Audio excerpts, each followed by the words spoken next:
초응급상. 제가 합니다. 환자의 생명이 왔다 갔다 하는 이곳에서 젊은 의사 한 사람이 집도하려는데 갑자기 웬 정장을 입은 사람이 다가와 몸에 꽂혀있던 칼을 뽑아버립니다.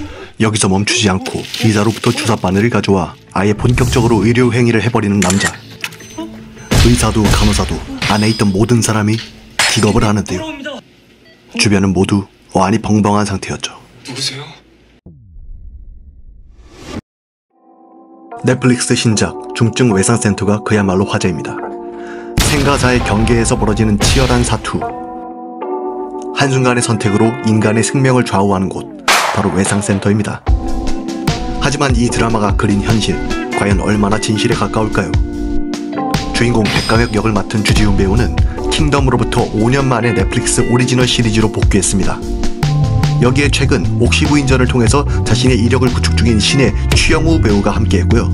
넷플릭스 이두나를 통해 이름을 알린 배우 하영까지 간호사 천장미 역으로 등장하며 한 팀으로 앙상블을 이룹니다. 그리고 윤경호, 정재광, 김희정, 김원혜 등 명품 조연들까지 대거 합류해 누구 하나 빼놓을 수 없는 맛깔난 연기를 한 결과 현재 IMDb, 와차피디아, 키노라이츠 등에서 신선도와 평가 부분에서 높은 점수를 받고 있고 전세계 시청자를 대상으로 호평을 이어나가고 있는 데다 작년에 등장한 거함 오징어 게임 2를 밀어내고 국내에서 당당히 스트리밍 1위를 달리고 있습니다. 사실 넷플릭스 시리즈 중증 외상센터는 이미 유튜브와 의사로도 잘 알려진 한산이가 이낙준의 웹소설로 탄탄한 팬층을 확보하고 있었는데다 홍비치라 작가의 웹툰을 통해서도 입소문이 널리 알려진 작품이라 큰 기대를 모으고 있었습니다. 일단 이 드라마 재밌습니다. 기존 의학 드라마와는 다소 차별화된 요소로 특히 국내 시청자들의 마음을 단숨하게 사로잡았는데요. 일단 총 8부작으로 구성돼 단 하루 만에 즐길 수 있는 빠르고 짧은 러닝타임을 통해 시청자들에게 지루할 틈을 주지 않습니다. 거기에 긴박한 의료 현장을 생생하게 그려내어 몰입감 자체를 올렸죠. 골든타임이나 슬기로운 의사생활에서 등장하는 억지스러운 로맨스 요소를 과감히 배제하고 의료 현장의 현실적인 문제와 갈등을 집중적으로 다루어 현실감을 높인 점도 매우 좋았습니다. 모 유튜브 리뷰 채널에서는 설마 백강혁과 천장미, 항문과 조폭이 극적인 러브라인을 이루게 되지 않을까 조마조마했다는 이야기도 있습니다. 이 드라마에서는 거의 대부분의 캐릭터가 자기만의 매력을 갖고 있습니다. 나이든 캐릭터라 하더라도 백강혁에게 감화 혹은 스스로의 각성을 통해 성장하는 모습이 참 보기 좋았죠.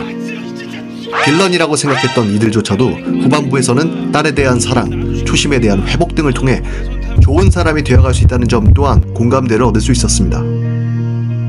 중증 외상센터가 글로벌 TV쇼 탑10 순위에서 2위까지 오르는 등 해외에서의 반응 역시 뜨겁습니다. 그리고 K 컨텐츠를 분석하는 굿데이터 코퍼레이션의 배우 주지훈이 예능 솔로지옥 4와 더불어 1위를 차지했죠. 그 뒤로 추영우가 4위, 하영은 11위, 윤경호마저 12위에 이름 올렸습니다.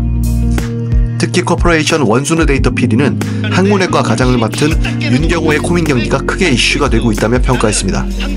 윤경호는 지난 3일 처음으로 인스타그램까지 개설하며 중증 외상센터의 한 장면을 올리고 나는 윤경호다, 항유림 아닙니다, 한유림입니다 라는 농담까지 던졌죠. 중증 외상센터가 국내를 넘어 해외에서도 좋은 평가를 받고 있는 건 3가지 정도로 정리해볼 수 있는데, 일단 의료 현장, 메디컬 드라마라는 장르 자체가 해외에서도 보편적으로 공감할 수 있다는 요소였다는 점이 큽니다. 여기에 히어로물과의 접목이라는 점이 참신했습니다. 주인공 백강혁의 영웅적인 모습과 액션 요소는 히어로물을 선호하는 해외 시청자들에게 매력적으로 다가왔다고 밖에는 볼 수 없습니다. 그리고 넷플릭스 플랫폼을 통해 전세계 시청자들이 쉽게 접근할 수 있었다는 점, 최근 오징어 게임 2 등 이른바 K 컨텐츠에 대한 전세계 시청자들의 지속적인 관심이 중증 외상센터가 연쇄적으로 인기를 얻을 수 있었던 이유로 평가받을 만합니다. 그만큼 요즘 한국 컨텐츠의 힘은 미국을 제외하면 대세라고 불릴 만큼 대중의 관심이 뜨겁습니다. 이러한 요소들 속에서 전문 지식과 소재를 훌륭히 버무리는 웹소설과 웹툰 때부터 탄탄히 이어진 각본과 연출, 그리고 배우들의 섬세한 연기력마저 더해졌으니 금상첨화라고 할 수 있었죠. 2024년 의료 대란으로 인해 중증 외상센터가 언제 공개되는지에 대해 궁금증을 자아내고 있다가 마침내 공개가 된 것이죠. 그리고 이 드라마가 더 중요한 이유는 실제 열악한 국내 외상센터의 현실을 초인적인 주인공을 통해 알려주려고 했던 것이죠. 한산이가 작가는 백강혁과 같은 비현실적이고 완벽한 의사를 주인공으로 해야 현실적인 중증 외상센터를 이끌어 나갈 수 있을 것이라고 생각하고 작품을 써내려갔다고 합니다. 국내에서는 현재 17개의 외상센터가 운영 중이지만 중증 외상 환자의 약 30%만이 외상센터에서 치료를 받고 있고 나머지 70%가량은 일반 병동에서 치료를 받을 정도로 시스템이 완벽하지 못한 상황이며 여전히 외상 사망률은 15.7% 수준으로 계속해서 개선의 여지가 필요합니다. 일본의 경우 1996년부터 3차 구명구급센터를 운영해 전용 병상을 충분히 확보해서 중증 외상 환자 치료에 집중하고 있고 우리나라의 경우에는 전문 인력이 센터마다 3명 수준으로 매우 적고 시설이나 장비 수준이 상대적으로 미비한 데다 정부와 지자체의 재정 지원이 제때제때 이루어지지 않고 지역 간 의료 격차가 큰 것도 문제고요. 그러다 보니 체계적인 외상 진료 시스템이 부족하다는 평가가 지배적입니다. 실제로 중증 외상센터 드라마를 통해 보이는 긴급한 상황들은 응급실을 비우고 앰뷸런스를 타고 약물을 사용하고 기관 삽관까지 준비하고 시술을 준비해야 하는 등 시청자가 즐기는 장면들보다는 훨씬 위급한 상황이 주를 이룬다고 합니다. 우리에게 아주 잘 알려진 아주대학교 병원 권역외상센터 전문의이자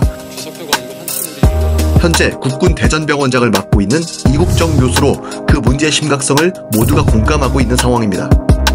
오히려 그렇게 최일선에서 고생을 했음에도 불구하고 정부와 병원과 마찰을 빚으며 외상센터장을 사임하는 안타까운 일까지 있었죠. 근데 완전히 이 방법 물러나는 것밖에 방법이 없다고 판단을 내리신 거예요. 그만할 거예요. 그럼요. 지금 복지부부터 저희 병원에 이르기까지 숨 쉬는 것 빼고 다 거짓말이에요. 방송이 인기를 탄 사이 이국종 교수의 과거 사례들까지 언급되며 외상의학이 얼마나 엄중한 의료 행위인지도 알려지고 있습니다. 2011년 소말리아 해적에 의해 피랍된 석혜균 선장을 살리기 위한 아덴만 여명 작전에서의 어려움, 2017년 판문점 공동경비구역을 넘어 귀순하다가 치명적 총상을 입은 북한군 병사 오창성을 회복시킨 사건, 이를 통해 닥터 헬기 도입이 이루어지기도 했죠.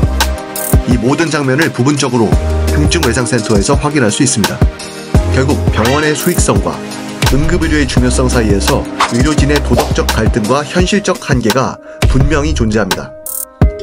그렇기 때문에 이 드라마를 단순하게 화제성으로만 볼 것이 아니라 중증외상센터라는 시리즈를 통해 사회적 차원에서의 지원과 제도적 보완이 반드시 필요하다는 점을 놓쳐서는 안 될 것 같습니다. 한편 방송이 흥행을 거두고 있는 사이 백광역과 같은 외상 전문의를 육성하던 국내 유일의 수련센터 고대 구로병원이 11년 만인 이번 달 28일 문을 닫는다는 안 좋은 소식까지 들립니다. 이유는 역시 돈입니다. 정부가 그간 지원하던 연간 예산 9억 원이 올해 지급되지 않기 때문입니다.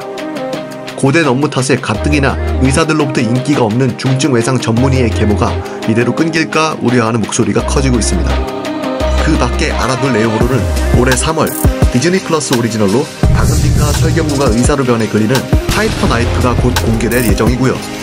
공개는 아직 미정이지만 슬기로운 의사생활의 스핀오프 작품은 언젠가는 슬기로울 전공의 생활이라는 이름으로 곧 대중에게 선보인다고 하니 메디컬 시리즈를 즐기는 시청자분들에게는 생각보다 즐거운 2025년이 되지 않을까 싶습니다. 끝으로 이국정 교수의 발언을 들으면서 오늘 리뷰 마무리하겠습니다.